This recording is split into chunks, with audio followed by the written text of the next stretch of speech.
En Radio Intereconomía, Pulso Geopolítico. Análisis sobre los nuevos desafíos mundiales. Presenta Rafa Jiménez.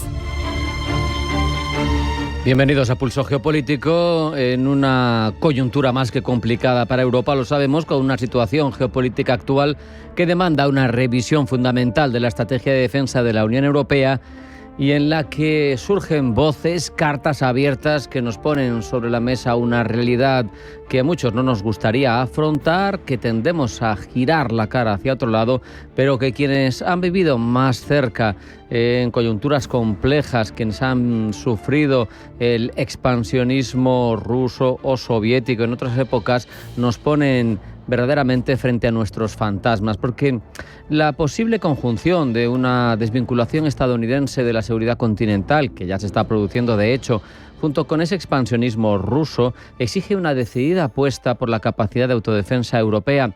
Es un imperativo estratégico para preservar intereses y valores europeos en un nuevo orden multipolar como el que está llegando. Históricamente, la seguridad, lo sabemos, ha estado externalizada, ha descansado en ese paraguas protector de la OTAN, en particular sobre el compromiso militar de Estados Unidos, que asumía de forma clara y contundente la mayor parte del gasto militar que generaba esa alianza atlántica. Pero esa ecuación se ha debilitado con las políticas de América primero de Donald Trump y sobre todo con la reevaluación, y en este caso no es achacable a Donald Trump, de las prioridades de Estados Unidos, porque declaraciones que nos ponen frente a una realidad tan clara como que Estados Unidos no va a ocupar su tiempo y sus recursos en cuestiones que son propias únicamente de Europa, no hacen más que confirmar lo que ya Obama, es decir, no Donald Trump, no un republicano, no un outsider, el propio Barack Obama, demócrata, allá por la primera década del siglo XXI, nos decía que Estados Unidos se había dado cuenta de que su prioridad geopolítica era Asia, el eje Asia-Pacífico, y que por eso el Indo-Pacífico pasaba a ocupar la mayor de sus preocupaciones. Sus prioridades estaban ya establecidas. Nadie se puede llamar a engaño. Otra cosa es que uno es resistente y es reacio a aceptar las realidades incluso cuando te las presentan. ¿Qué pasa? Que la urgencia de ese replanteamiento ahora mismo se magnifica por una actitud de revisionismo territorial y por un afán expansionista como el que vivimos en la Rusia de Vladimir Putin. Y tampoco es cosa de hoy. La invasión a gran escala de Ucrania en 2022 vino precedida por la toma de Crimea en 2014, y todo esto no ha hecho sino evidenciar la vulnerabilidad de Europa frente a un adversario que concibe la fuerza militar, ahora mismo, lo hemos visto, es un hecho, como un instrumento legítimo para alterar el statu quo. Es evidente que la retórica de Putin, que justifica el conflicto como una respuesta a la expansión de la OTAN, es una señal de su concepción de la seguridad europea, que ahora mismo es incompatible con la soberanía de los estados adyacentes a Rusia. Y por eso es por lo que surgen las voces de estados adyacentes muy cercanos a Rusia, que históricamente desde hace siglos han vivido expuestos al afán expansionista de una gran potencia que estaba en su vecindad y que nos leen la cartilla y nos explican por qué no estamos haciendo bien las cosas. El argumento recurrente sobre el elevado coste del rearme europeo a menudo oscurece la perspectiva económica real. Es evidente que hay muchos gastos que afrontar, pero el propio Radoslav Sikorski, el ministro de Exteriores polaco, en una tribuna abierta en la que se refiere a los demás países europeos, la publica La Vanguardia en España, nos viene a decir que los Estados miembros de la Unión han destinado poco más de 165.000 millones de euros en apoyo a Ucrania desde el inicio de la agresión rusa. Y es una cifra que evidentemente no es desdeñable, pero que si la ponemos en contexto nos muestra su verdadera dimensión. Es menos del 1% del PIB del conjunto de la Unión Europea, un PIB de 19 billones de dólares. Y solamente hemos gastado 165.000 millones. Es decir, hay mucho margen de mejora para potenciar las capacidades defensivas sin comprometer la realidad macroeconómica del bloque. Es cierto que ya están sobre la mesa iniciativas como ReArm Europe, con esa movilización de cientos de miles de millones de euros en los próximos 4 años, pero es una movilización que afronta debates sobre su eficiencia, sobre su equidad distributiva aunque por otro lado es una primera noticia positiva de inversión a gran escala. Pero el hecho es que la consolidación de una capacidad de defensa europea no tiene que interpretarse ni como una merma para otros recursos dentro de la Unión, tampoco como un desafío a quien nos ha garantizado la defensa en Europa Occidental durante décadas, a Estados Unidos. Tiene que verse como un complemento esencial a la Alianza Atlántica, porque la capacidad de la Unión Europea de proyectar su estabilidad y seguridad en su propio vecindario, que es lo mínimo que se puede exigir, incluye ese flanco oriental, que ahora mismo es el más convulso dentro de la Unión Europea, pero beneficiaría al conjunto de la Unión. No se privaría tampoco el flanco sur, en el que precisamente los más concernidos somos los españoles, los portugueses, para entender que también se protegería ese flanco en el que el Magreb, el Sahel, son cruciales para la seguridad global de Europa y sobre todo a futuro. Esa reducción del compromiso estadounidense por un lado, ese persistente expansionismo ruso, esa evolución demográfica y de los radicalismos en el norte de África y en el Sahel nos demuestran que no nos faltan motivos para apostar verdaderamente y de forma decidida por una inversión en defensa que tiene que ser económicamente viable, pero que el PIB europeo presenta grandes márgenes de aprovechamiento y que tiene que ir acompañada, eso sí, imprescindible, por una reforma estructural que promueva estandarización, interoperabilidad, consolidación de una base industrial y tecnológica de defensa de Europa, pero sobre todo agilización, porque Europa tiene muchas virtudes, pero tiene un gran déficit, un gran lastre, y es esa tendencia al exceso de normas, al exceso de procesos, a tardar mucho hasta que se ejecutan las iniciativas. Y en este caso no tenemos tiempo que perder, porque el futuro de Europa está sobre la mesa y depende de nosotros, de los europeos. Tenemos que actuar con rapidez. Vamos a hacer un alto en el camino. A la vuelta vamos con los titulares que elabora Blanca del Tronco. No se vayan, es una pequeña parada y enseguida sigue Pulso Geopolítico e Intereconomía.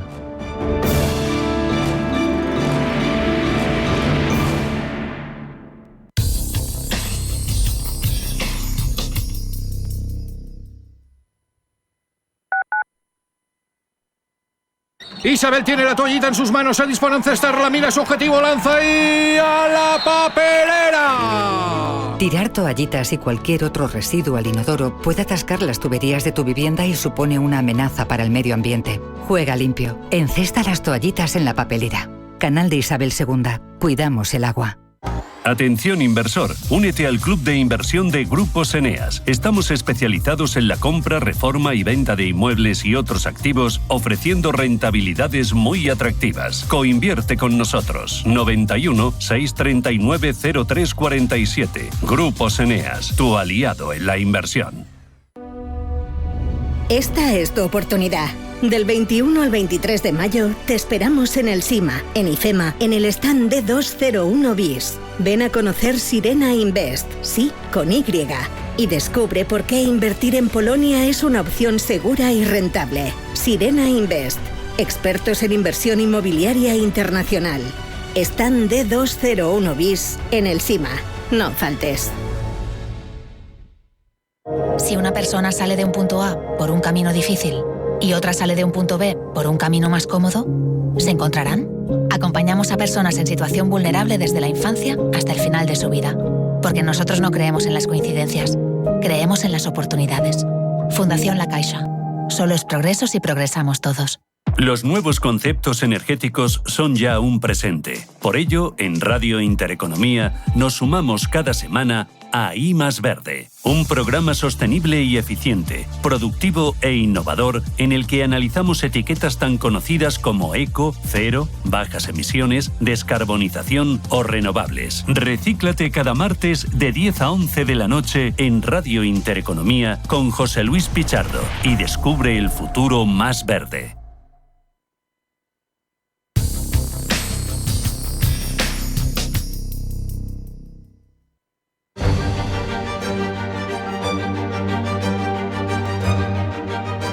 En Radio Intereconomía, Pulso Geopolítico. Presenta Rafa Jiménez.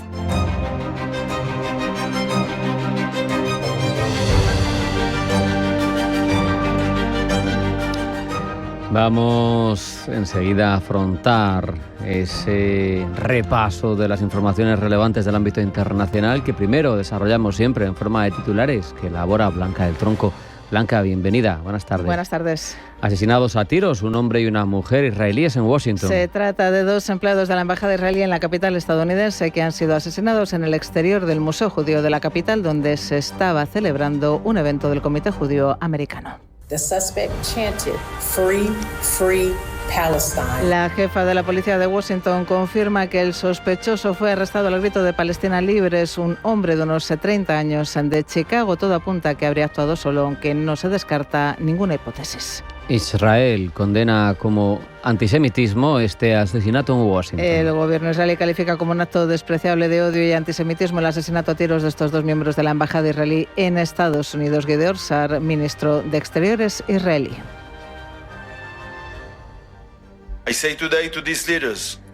Digo hoy a estos líderes y funcionarios: detengan su entusiasmo contra Israel, detengan sus falsas acusaciones, fortalezcan a Israel en su histórica batalla contra el exceso del mal en Oriente Medio.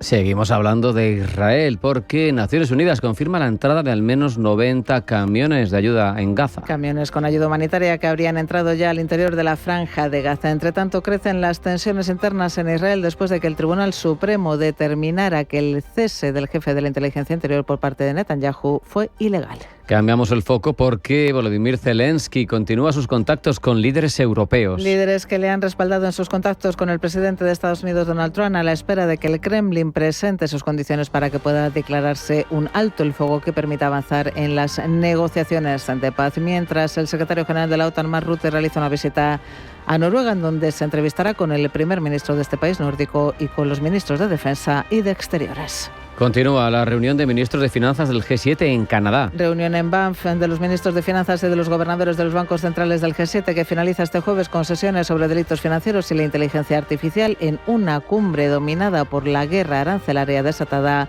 por el presidente de Estados Unidos, Donald Trump. Precisamente en Estados Unidos, la Cámara de Representantes da luz verde al plan fiscal de Trump. Tras un debate que ha durado horas, la legislación se ha aprobado en una ajustada votación de 215 a 214. En pocas palabras, dice el presidente de la Cámara de Representantes, este proyecto de ley permite que los estadounidenses vuelvan a ganar. El proyecto de ley se enviará ahora al Senado, donde espera su nueva aprobación con la posibilidad de introducir más enmiendas. El proyecto de ley actual incluye nuevos recortes de impuestos, así como nuevos fondos para las Fuerzas Armadas y la seguridad fronteriza. Marco Rubio recibe en Washington a José Manuel Álvarez. El ministro de Exteriores acude a Washington a invitación de la administración Trani con el objetivo de impulsar el vínculo transatlántico. En Rumanía, de vuelta ya a Europa, el Tribunal Constitucional ha rechazado anular los comicios con Firma Adán como presidente. El Tribunal Constitucional de Rumanía ha rechazado por unanimidad la impugnación presentada por el ultranacionalista George Simion contra los resultados de las elecciones presidenciales celebradas el pasado domingo. Simion, que perdió con el 46,4% de los votos frente al europeísta Nicusur Dan con el 53,6%, presentó una solicitud de anulación del proceso que fue considerada por la Corte, pese a ser irregular, al carecer de firma. Tras esta decisión, Dan asumirá este mismo jueves la presidencia de Rumanía en una ceremonia solemne.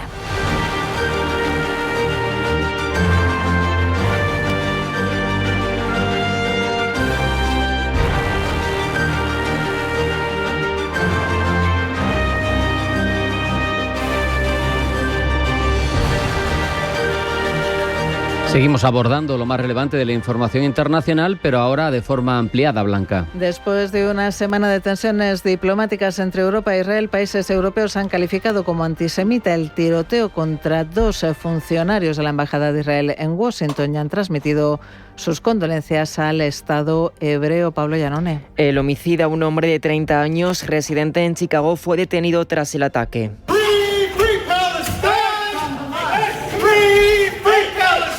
Como oyen, pide la libertad de Palestina. De momento, su pasado ha sido vinculado al Partido por el Socialismo y la Liberación, un grupo de izquierdas en Estados Unidos que, según algunos testimonios, habría estado vinculado con protestas contra políticas del país hebreo hace algunos años. El embajador de Israel en Washington ha declarado que las causas políticas no deben perseguirse mediante la violencia. Además, se ha recordado a los 2 funcionarios israelíes asesinados como una pareja joven que estaba a punto de comprometerse. De momento, las autoridades, incluyendo el FBI y la policía local de Washington, están investigando el incidente como un posible crimen de odio o acto antisemita. Trump y Netanyahu lo han calificado también como antisemitismo y han sido seguidos por el canciller alemán Friedrich Merz, el presidente francés Emmanuel Macron, la alta representante de la Unión Europea Kaja Kallas, así como por los ministros de Exteriores de Italia y de España. José Manuel Álvarez, quien apenas ha aterrizado en Washington, se ha unido a las condolencias y ha lamentado el suceso por X, calificándolo también de antisemitismo. De igual modo lo ha hecho el ministro de Exteriores de Reino Unido, David Lammy, quien hace 2 días calificó como atroces las actuaciones de Israel en Gaza y las condenó de manera enérgica. Como decimos, ha sido una semana de tensiones diplomáticas entre Estados occidentales e Israel, después de que Francia, Reino Unido y Canadá condenasen la escalada del conflicto y ejerciesen presión en Jerusalén para que permitiese la ayuda humanitaria en Gaza. Pues bien, el ministro israelí para la diáspora ha responsabilizado a Macron, a Starmer y a Mark Carney de lo sucedido en Washington por envalentonar a las fuerzas del terror.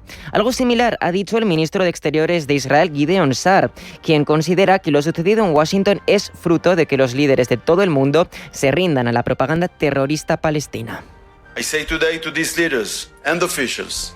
A tales efectos, ha pedido a los mandatarios europeos que detengan su actitud contra Israel y sus falsas acusaciones y que fortalezcan al país en su histórica batalla contra el exceso de maldad en Oriente Medio. El alto diplomático ha anunciado una conferencia internacional contra el antisemitismo en Jerusalén para la próxima semana y se espera que asistan ministros de los Estados miembros de la Alianza Internacional para el Recuerdo del Holocausto, compuesta por más de 30 países europeos, Estados Unidos, Australia y Argentina. Mientras tanto, y en Gaza, los grupos humanitarios ya han empezado a recoger las primeras entregas de ayuda, mientras Netanyahu amenaza con tomar todo el territorio. Pablo. La ONU ha confirmado la entrada de aproximadamente 198 camiones de ayuda humanitaria en la franja de Gaza a través del cruce de Kerem Shalom, que está al sureste de la franja. De estos 90 camiones han sido despachados para su distribución por organizaciones humanitarias, aunque, como advierte la ONU, su reparto enfrenta obstáculos debido a la inseguridad, riesgos de saqueo y restricciones logísticas impuestas por las autoridades israelíes. La ayuda incluye alimentos, harina, comida para bebés y suministros médicos. Sin embargo, este volumen es significativamente inferior, dice la ONU, a los aproximadamente 500 camiones diarios que ingresaban antes de la ofensiva israelí. La distribución, de momento, ha comenzado en panaderías de zonas del sur como Khan Yunis, Deir al-Balá, Zawaida y Nuseirat, mientras en el norte de la franja la operación terrestre israelí ha avanzado y ha atacado un almacén de suministros médicos en el hospital Al-Auda. La cifra de víctimas mortales podría superar la decena. Ante esta situación, los trabajadores humanitarios no se sienten seguros para operar en el norte, lo que podría retrasar la llegada de ayuda a estas zonas del enclave.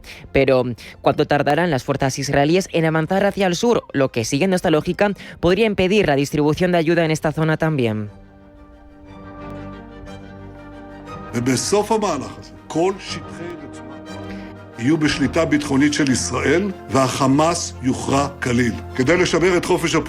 Netanyahu ya ha expresado que su intención es ocupar todas las áreas de la franja de Gaza y mantenerlas bajo la seguridad israelí. De esta manera, dice, Hamás será fácilmente derrotado. Pero de momento, prosigue, se debe prevenir una crisis humanitaria para que sus aliados sigan apoyándolos. Con esto, quizá Netanyahu apunta a un cese temporal de los avances terrestres para permitir la distribución de la ayuda. Estados Unidos, el plan fiscal de Donald Trump sigue adelante. La Cámara de Representantes estadounidense ha dado luz verde a un proyecto, dice Mike Johnson, presidente del Congreso estadounidense, que permitirá a los americanos volver a ganar.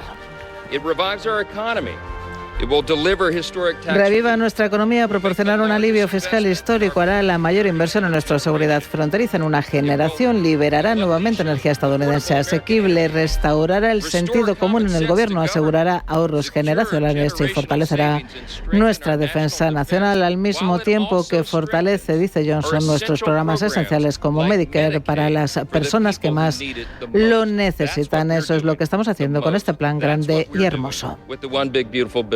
El proyecto de ley se enviará ahora al Senado, donde espera su nueva aprobación con la posibilidad de introducir más enmiendas. El proyecto de ley actual incluye nuevos recortes de impuestos, así como nuevos fondos para las Fuerzas Armadas y la seguridad fronteriza. Plan fiscal de Trump que podría aumentar el ya de por sí elevado déficit estadounidense. Ignacio Cantos, socio director de ATL Capital.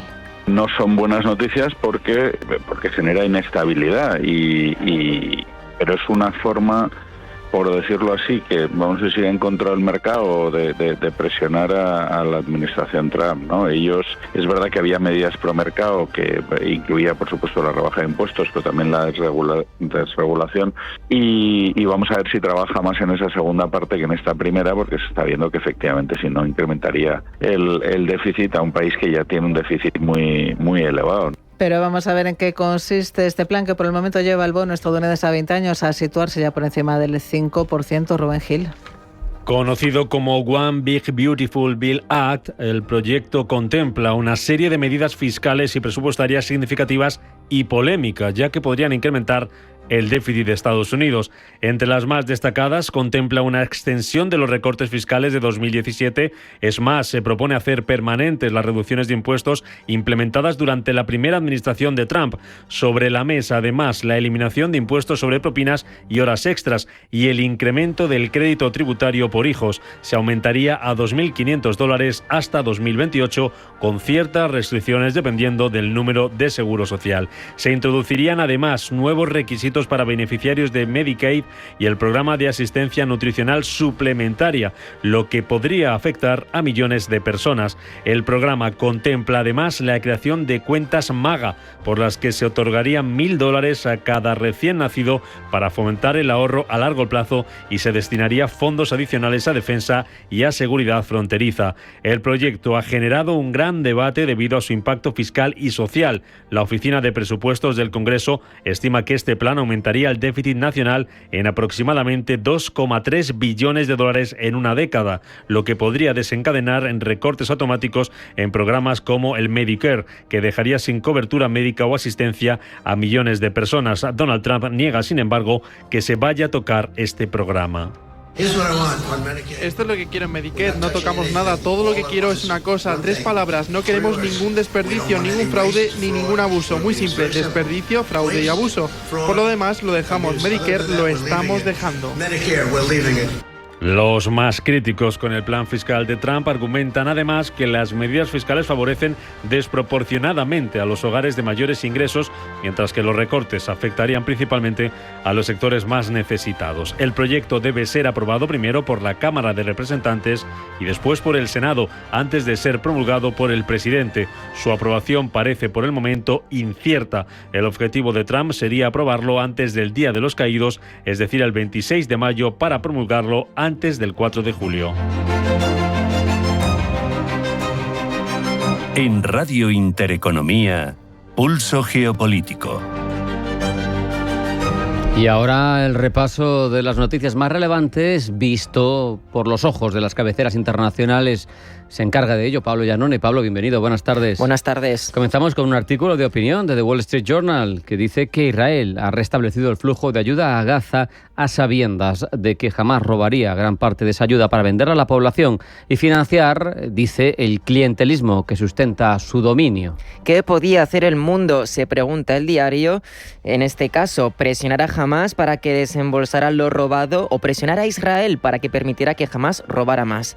La respuesta siempre ha sido la segunda, dice el medio, aunque esto suponga la prolongación de la guerra. Todos saben que Hamás dejaría con gusto que los gazatíes murieran de hambre con tal de ganarle a Israel, dice. El presidente Trump no desea eso más que el presidente Biden, prosigue el medio. El señor Biden prometió el 18 de octubre de 2023 que la ayuda se detendría si Hamás la robaba, pero nunca, dice, cumplió su palabra. El señor Trump, por su lado, respaldó el bloqueo de la ayuda en marzo, pero recientemente dejó claro que el plazo se acabó. Vemos como The Guardian nos muestra en otro artículo que el Reino Unido se ha pronunciado contra esa monstruosa catástrofe humana, dice, de Gaza, pero que Australia no, Pablo.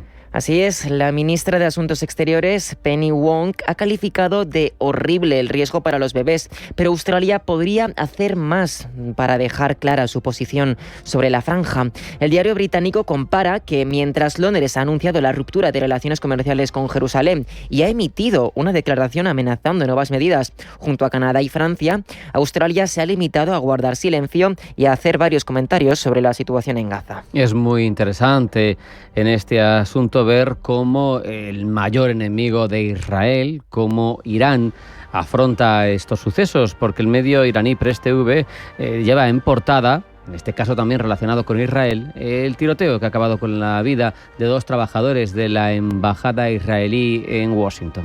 El medio de los ayatolás interpreta que la ira contra Israel ha aumentado en todo el mundo desde el 7 de octubre en 2023, cuando el régimen lanzó, dice, una guerra genocida en la franja de Gaza.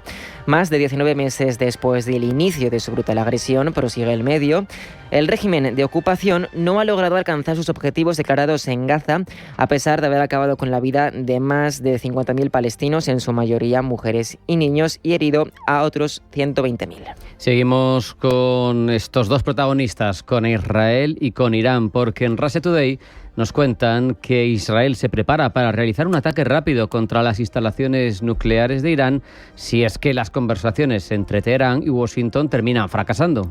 Informantes cercanos al Russia Today han indicado que si bien durante los últimos días la inteligencia del país hebreo opinaba que el acuerdo nuclear estaba cercano a su firma, ahora prevalece la opinión de que las negociaciones podrían romperse pronto. Vamos con The Times of India, porque nos cuenta que un tribunal británico ha bloqueado en el último minuto un acuerdo para entregar las Islas Chagos a Mauricio. Starmer pretendía ceder la soberanía de estas islas del Índico, muy próximas a Madagascar, por cierto, a Mauricio.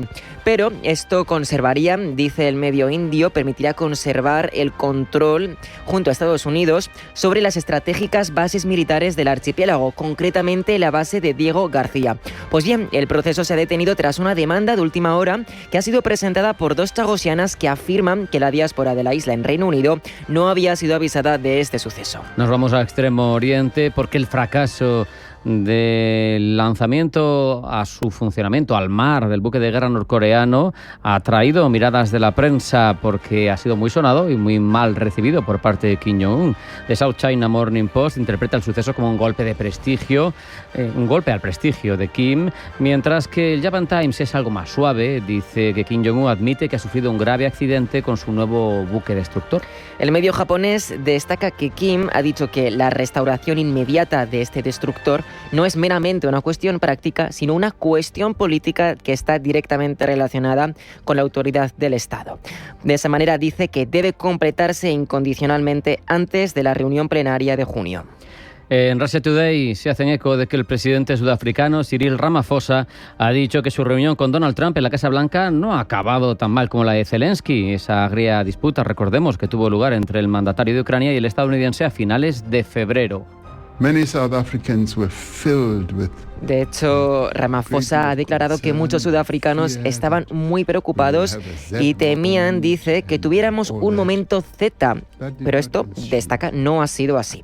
Se ha disculpado, dice el RT, de manera graciosa ante los medios por haber frustrado sus esperanzas de ver un drama o algo realmente grande.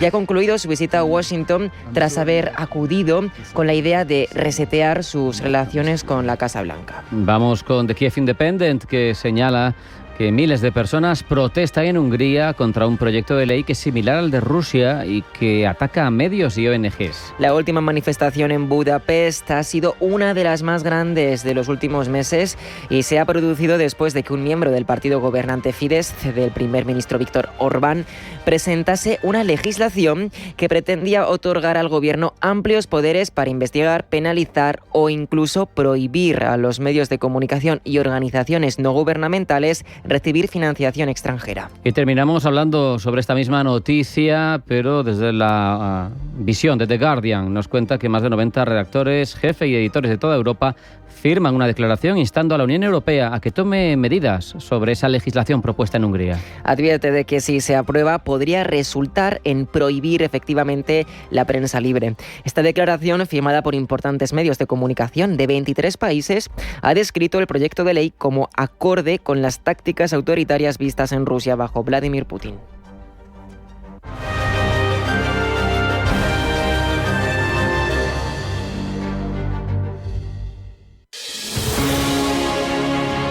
Desde Caja Rural queremos apoyar a quienes permanecen aquí y depositan su confianza en nosotros por cercanía, eficacia, profesionalidad y compromiso con nuestra tierra.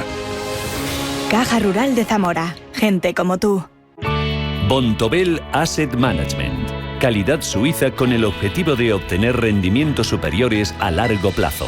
En Bontobel Asset Management siempre estamos a la vanguardia de las inversiones activas en bonos y acciones. Para más información, entre en nuestra página web bontobel.com/am. Bontobel Asset Management, su especialista global en fondos de inversión. Gran Hotel Inglés es un hotel único y el más antiguo de Madrid que combina la sofisticación urbana con el glamour de los años 20. Un oasis de elegancia en la zona más palpitante y genuina de Madrid, el barrio de las letras. GranHotelInglés.com, tu hotel de lujo en Madrid. Antes de que amanezca te acompaña, escucha y ameniza las mañanas en Radio Intereconomía. Antes de que amanezca, con Guillermo Sancho Muela, de martes a viernes de 6 a 7 de la mañana en Radio Intereconomía. Toda la actualidad, información y análisis en tiempo real sobre banca, empresas, finanzas personales, bolsa, gestoras y fondos de inversión en intereconomía.com. Con la opinión de los mejores expertos del mundo económico, empresarial y bursátil. Toda la programación en directo y con la posibilidad de escuchar en cualquier instante los mejores momentos de la emisora española líder en información económica. Sigue bien informado en intereconomía.com.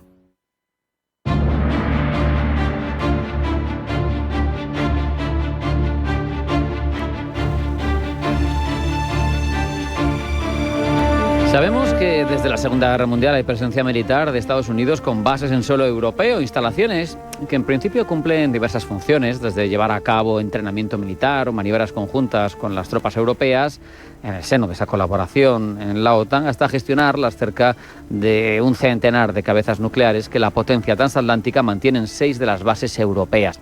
Pero sobre todo sirven para mantener un efecto disuasorio estratégico, algo que según Donald Trump beneficia a Europa, pero no puede costearse solo por parte de los contribuyentes de Estados Unidos.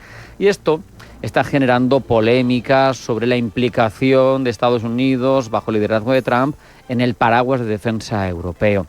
Pero esto a su vez tiene otra visión muy evidente, la de las capacidades de proyección estratégica que otorgamos los europeos a Estados Unidos en un suelo que no es suyo. Si no nos defiende, ¿por qué dejarle proyectarse internacionalmente gracias a nosotros? Por eso hablamos y hemos concertado esta entrevista con Pedro Francisco Ramos Josa, analista del Centro para el Bien Común Global de la Universidad Francisco de Vitoria.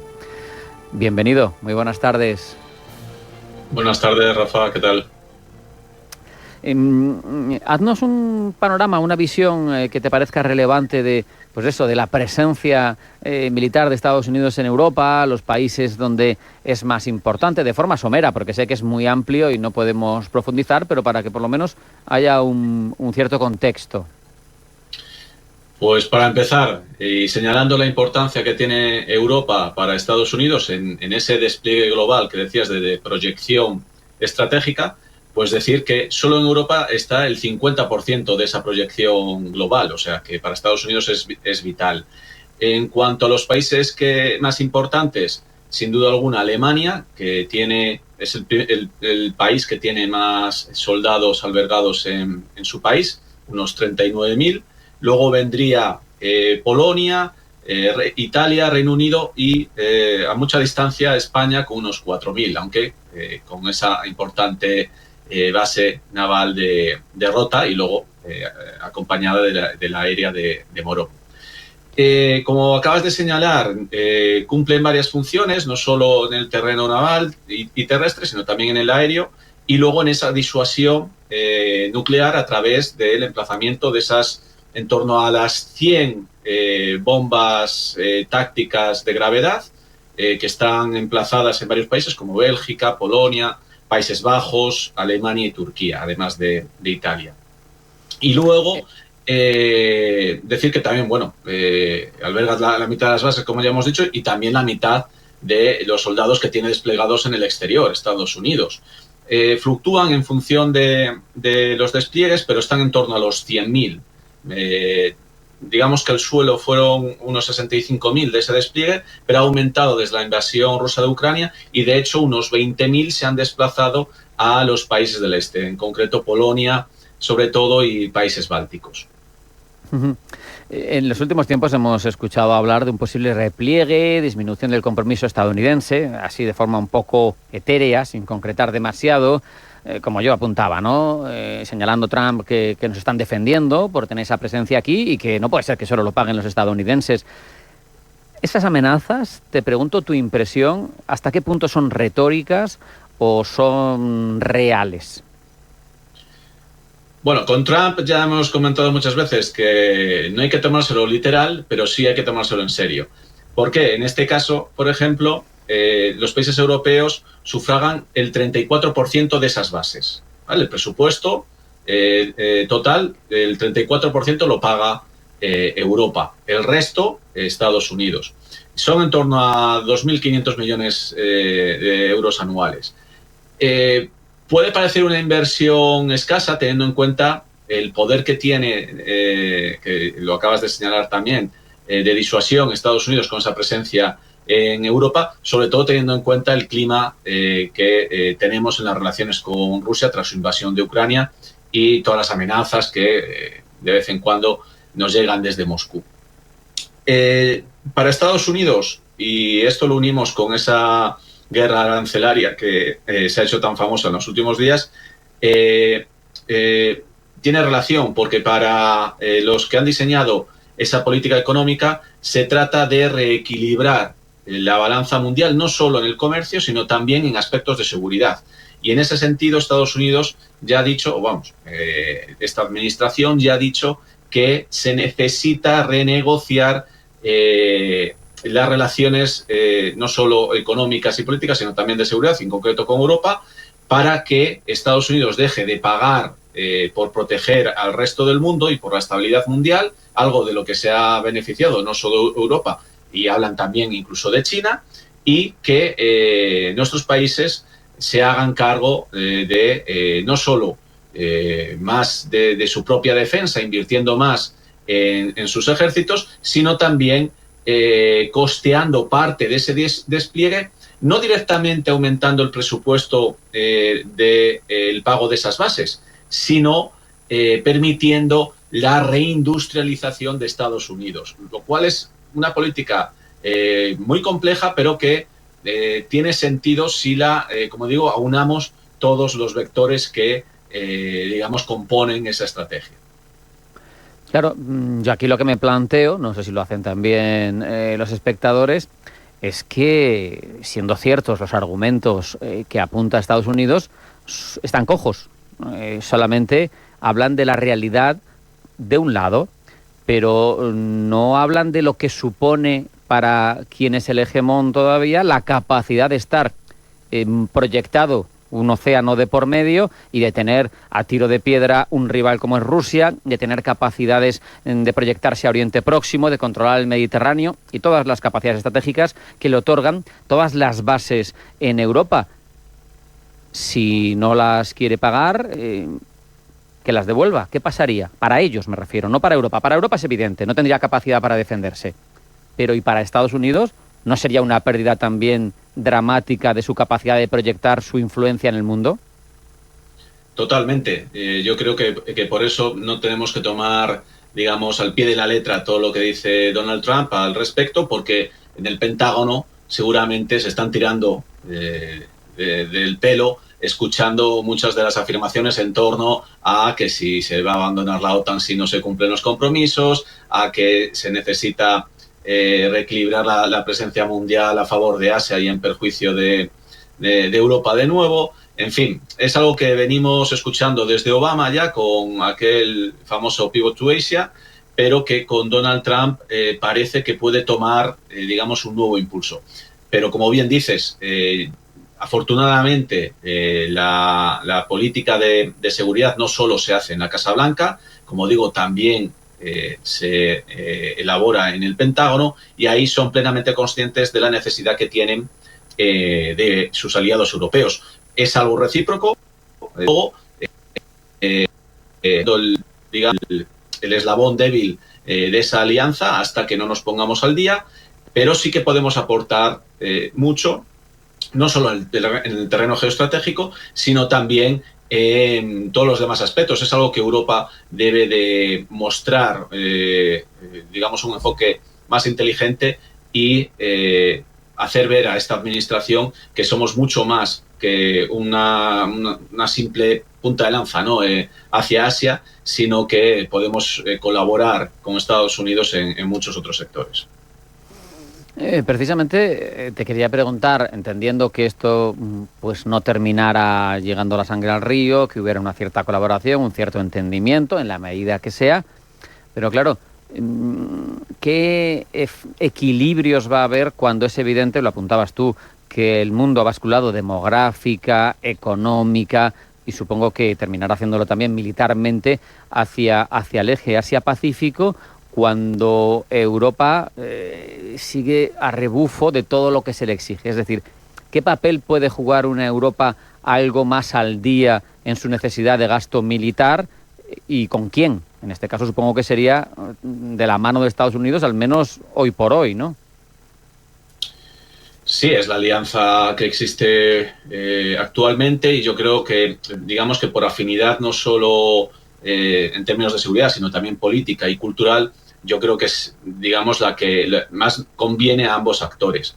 De todos modos, una Europa que reafirme su poder militar, no en clave expansionista, como muchas veces se señala, sino en clave defensiva, porque hay que recordar que los ejércitos principalmente no se crean, en democracias no se crean para hacer la guerra, sino para evitarla. Son en regímenes autoritarios y totalitarios como el ruso, donde ese ejército efectivamente sí se utiliza para fines ofensivos.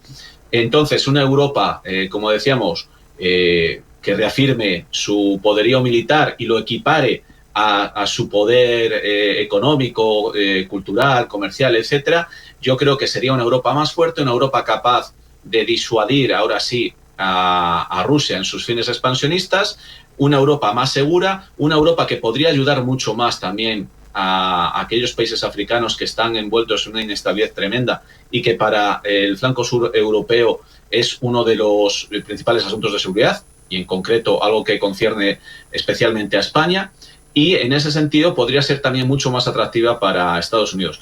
Alternativa a esa alianza, hoy por hoy a mí, francamente, no la veo. Hay quien señala a China, que será la que recoja los despojos si Estados Unidos no reacciona a tiempo, pero bajo una alianza con China los términos serían todavía mucho más desequilibrados, ¿no? Yo creo que esa falta de sintonía política nos condenaría a una relación de vasallaje, más de colaboración.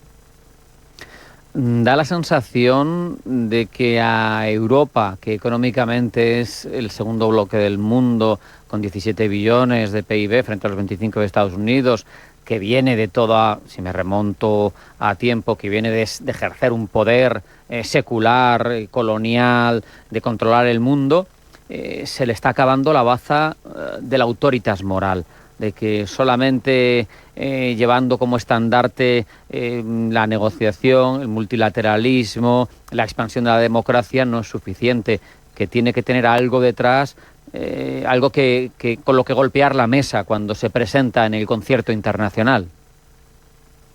Sí, de todos modos hay que recordar que en democracia los ciclos políticos son muy cortos y son muy coyunturales. Si echamos la vista atrás, cuando George Bush invadió Irak, sucedió algo muy parecido, ¿no? La imagen de Estados Unidos se vino abajo, el apoyo de muchos países europeos también. Fue la época famosa en la que Donald Rumsfeld hablaba de la nueva y la vieja Europa para dividir a aquellos países que apoyaban y los que no a Estados Unidos. Y luego llegó Barack Obama y si nos acordamos, los índices de apoyo a Estados Unidos volvieron a subir. Digamos que tenían un presidente que contaba con casi más atractivo fuera de Estados Unidos que dentro, y bueno, recuperó ese liderazgo global en términos no solo militares, como señala, sino también morales. Incluso llegó a ganar el Premio Nobel de la Paz sin haber hecho prácticamente nada, ¿no? Entonces, bueno, yo creo que Europa y el resto del mundo, yo creo que están un poco a la expectativa a ver cuánto dura Donald Trump en la Casa Blanca y esperar tiempos mejores, ¿no? Yo creo que es quizás lo bueno que tiene, lo único bueno, ¿no?, que tienen los regímenes democráticos, que cuando hay un líder así de disruptivo, pues esos ciclos electorales, digamos que anticipan un cambio y con ello se puede rebajar un poco la tensión. Si tuviésemos un líder en ese sentido como es Putin en Rusia, por eso Europa, digamos que la estrategia hacia Rusia es a largo plazo, porque no se prevé ningún cambio, ¿no? En cambio, bien distinto es el caso de Estados Unidos, donde Donald Trump como mucho podrá estar otros 3 años más en la Casa Blanca. ¿Sabías que las empresas con mayor diversidad suelen tener mejores resultados financieros? La estrategia Global Diversity Engagement de Nordea invierte en compañías líderes en diversidad y colabora con las que van por el mismo camino, porque la diversidad importa también en lo financiero. Descubre más en nordea.es. Demo Broker Global, la plataforma a tiempo real de Banco Big que te permite invertir con 100.000 euros ficticios para que practiques sin compromiso. Entra en bancobig.es y aprende a invertir como un verdadero broker. Banco Big, nos mueven tus valores.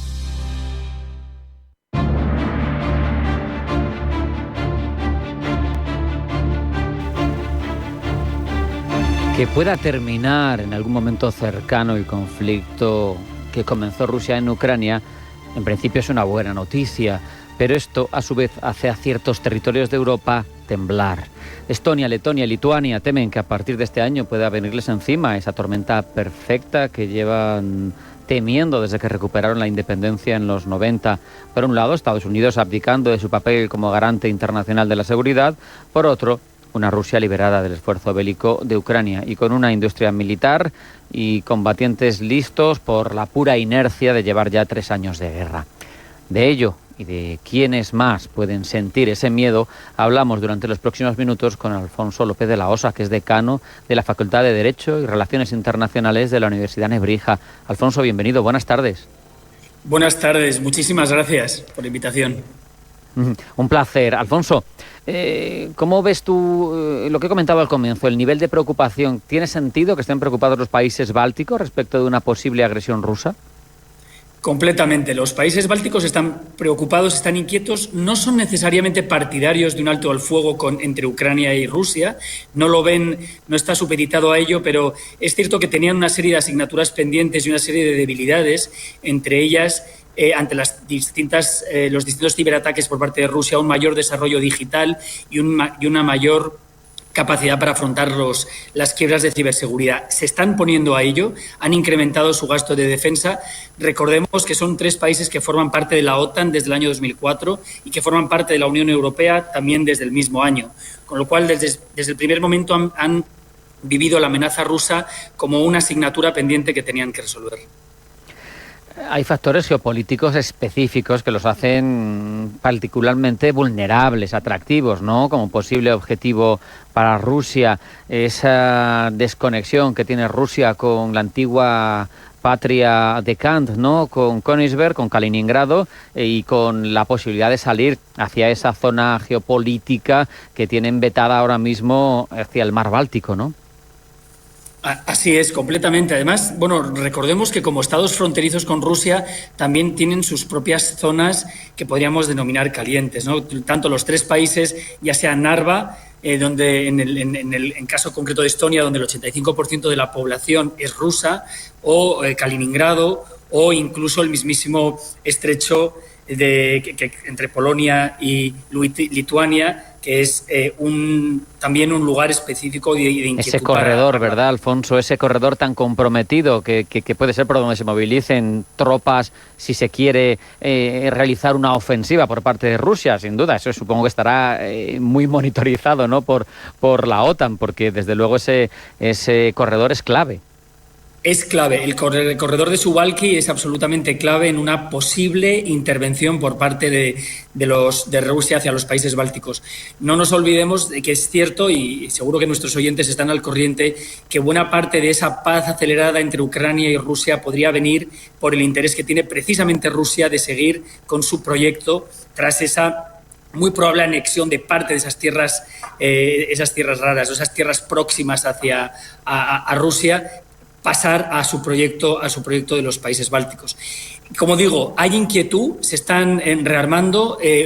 Los países bálticos forman parte de aquellos que más están ayudando a Ucrania en su presupuesto de defensa. Recordemos también, y en su ayuda a luchar contra Rusia en este conflicto, también recordemos que países tradicionalmente neutrales, como han sido Suecia y Finlandia, están incluso ahora mismo prestando dinero a los países bálticos para poder desarrollar la industria de defensa.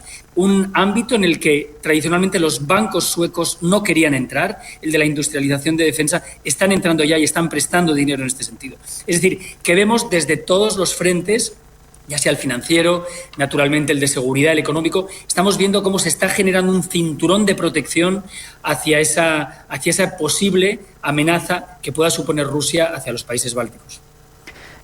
¿Qué peso le das tú a una posible llegada del ejército ruso, a esa variable que has mencionado, a la presencia importante en algunos casos de minorías rusas, que puede ser utilizado como una excusa, como se hizo en Ucrania, para desestabilizar la región? Así es, completamente. Bueno, ese es el argumento principal para reivindicar por parte de Putin esa grandeza de la antigua Rusia, ¿no? Ese proyecto ruso que tiene. También creo que tenemos que tomar la medida en cuanto a que en 2004, cuando los países bálticos entran en la OTAN y en la Unión Europea, Putin todavía sigue una pauta respetuosa hacia la legalidad internacional. No es sino cuando se anexiona Crimea en el año 2014, y luego ya con una infracción por parte de los acuerdos por parte de Ucrania, de los acuerdos de Minsk, cuando ya directamente Putin, yo creo que en cierto modo sintiéndose engañado por un proyecto europeo del cual no era necesariamente contrario, es cuando ya viola de manera frontal la legalidad internacional e invade de manera totalmente ilegal Ucrania. Es decir, que hay distintos elementos que nos permiten entender cómo desde el primer momento los países bálticos sí que tenían ese yugo comunista bajo el que habían vivido desde el año 1918. En 1918, habían sido independientes, entran en la Unión Soviética en 1940 y es con la perestroika cuando hace 30 años se independizan. Claro. Viven un momento duro de comunismo y es a partir de entonces, de ese momento de independencia, hace 30 años, que están queriendo generar un cinturón frente a Rusia de protección. Alfonso, no sé hasta qué punto, más allá de los ideólogos, de lo que haya detrás de la autocracia que dirige ahora mismo Vladimir Putin, de esos sueños de recuperar el imperio zarista o soviético, el que sea, pero me da la sensación de que incluso las inercias de una sociedad en modo guerra pueden lamentablemente favorecer este tipo de iniciativas. Tiene ahora mismo una economía claramente puesta para la producción de guerra, tiene uno de los ejércitos más grandes del mundo, mucha leva. Quiero decir, parece que tiene tanta inercia puesta en marcha que es difícil de parar socialmente algo así. Absolutamente, estoy totalmente de acuerdo contigo. De hecho, la Unión Europea sigue siendo muy consciente de que Rusia es una amenaza muy potente, de que Rusia puede ser un socio muy mal enemigo, y de ahí que pues esté hablando ahora de esa soft diplomacy que no habría triunfado en un primer momento por parte de la Unión Europea, quien habría entrado de una manera más frontal a actuar en el ámbito militar, y donde estamos ahora mismo volviendo a esa noción de soft diplomacy, esa noción de diplomacia como única forma de conseguir canalizar esas fuerzas que pueden ser temidas por parte de Rusia y tratar de buscar aquellos aspectos que unen a Europa más que aquellos que les separan. También mencionar que los 3 países bálticos, dentro de esa, podemos decir, estrategia de independencia, ¿no? Y pongo bien independencia entre comillas porque naturalmente son 3 países independientes, pero hace escasas semanas se han desconectado de la red eléctrica, de la famosa red eléctrica Brel de Rusia, Bielorrusia, precisamente están prácticamente en el cero. Ahora mismo en temas de gas ruso se dependía en más de un 80%, están ahora en una dependencia cero. Ha habido naturalmente actores que se han beneficiado de ello, estamos hablando de Noruega, naturalmente con la importación de su gas licuado, o también de Estados Unidos, pero vemos cómo dentro de esa estrategia de protegerse, de generar ese cinturón, también pasa por tener una independencia energética. Fíjate, tuvimos, Alfonso, al embajador de Estonia y una de las cosas que nos contaba después de ver la experiencia con Ucrania y los ataques a lo digital, ¿no?, es que han generado un propio gemelo digital del Estado en Luxemburgo para, si sufren ese ataque en un momento dado, poder levantarlo en cuestión de minutos. Así es, están generando no solo ese tipo de alternativas, pero también, y desde un punto de vista académico, si me permitís deciros, que están apostando de manera muy decisiva por la formación de talento. La formación de talento ciber, son conscientes de que es la forma de poder atacar esta guerra híbrida a la que les está sometiendo Rusia, de desinformación y de ataques constantes, como teniendo talento. Pero bueno, tienen los mismos retos que tenemos en los distintos países de la Unión Europea. Ese talento no solo hay que crearlo, hay que formarlo, sino que hay que retenerlo. Y la retención del talento ciber pues está siendo incluso también un problema dentro de los países bálticos por esa fuga de talentos que están teniendo. Pues sí, la verdad, tienen ese reto. Lo que pasa es que tienen al oso ruso al lado y nuestras circunstancias en ese aspecto son algo más sencillas. En cualquier caso, yo creo, Alfonso, que habrá que esperar en que no se produzca el conflicto y que, si se produce, tenga el mismo destino que el que mantuvo una Finlandia mucho más pequeña que la Unión Soviética en su momento, y que fue capaz, aunque bien es cierto que con cesiones y con pérdidas de territorio, de mantener su independencia allá por el comienzo de los 40, ¿no?, en plena guerra mundial. Mencionarte solo una cosa, pero es probable que Putin sí que se esté planteando retar ese artículo 5 de la OTAN, ese artículo 5 del Tratado de Washington de 1949, y que supone que cuando un país de la OTAN, un miembro de la OTAN, se ve agredido, es como si se agrediera a la Alianza Atlántica completa. Ahí, recordemos, la diferencia con Ucrania es que tenemos a estos 3 países que son miembros de la Unión Europea y miembros de la OTAN. Es decir, sería un tipo de invasión más arriesgada. Veremos. Ojalá no suceda, pero estamos avisados. Alfonso López de la Osa, decano de Derecho y Relaciones Internacionales de la Universidad de Nebrija, muchas gracias. Un abrazo, hasta la próxima. Un abrazo, muchas gracias. Hasta luego.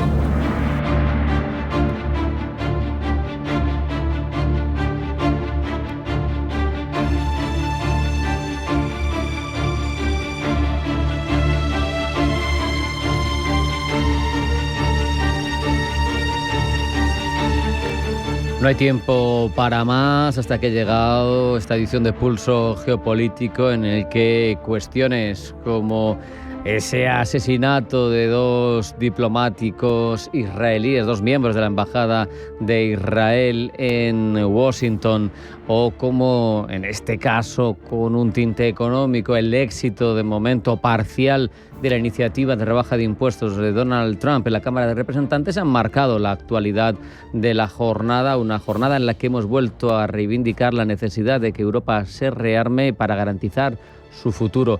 Hasta aquí, Pulso Geopolítico. Sean felices, pasen buena tarde y mañana más.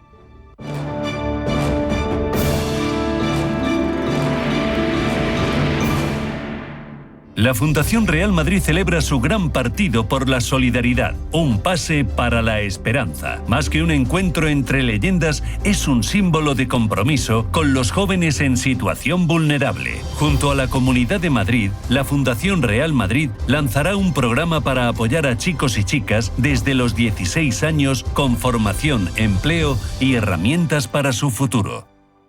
Si eres emprendedor, profesional o empresario y quieres estar al día en los temas que afectan a tu empresa, Cultura Emprende es tu programa. De la mano de Alejandra Rompedrique, Víctor Delgado y Ángel Calvo Mañas, conocerás las experiencias de otros empresarios y estarás al día en marketing, formación, tecnología, fiscalidad, eventos y más. Los viernes de 6 a 7 de la tarde en Radio Intereconomía. Toda la actualidad, información y análisis en tiempo real sobre banca, empresas, finanzas personales, bolsa, gestoras y fondos de inversión en intereconomía.com. Con la opinión de los mejores expertos del mundo económico, empresarial y bursátil. Toda la programación en directo y con la posibilidad de escuchar en cualquier instante los mejores momentos de la emisora española líder en información económica. Sigue bien informado en intereconomía.com. La Hora de Miguel Ángel es un programa dedicado a la salud y la prevención de enfermedades. Con un lenguaje claro y sencillo, te explica cómo llevar una vida saludable. La Hora de Miguel Ángel, todas las noches a las 12 en Radio Intereconomía. Radio Intereconomía, la radio de las mujeres y los hombres que viven la actualidad.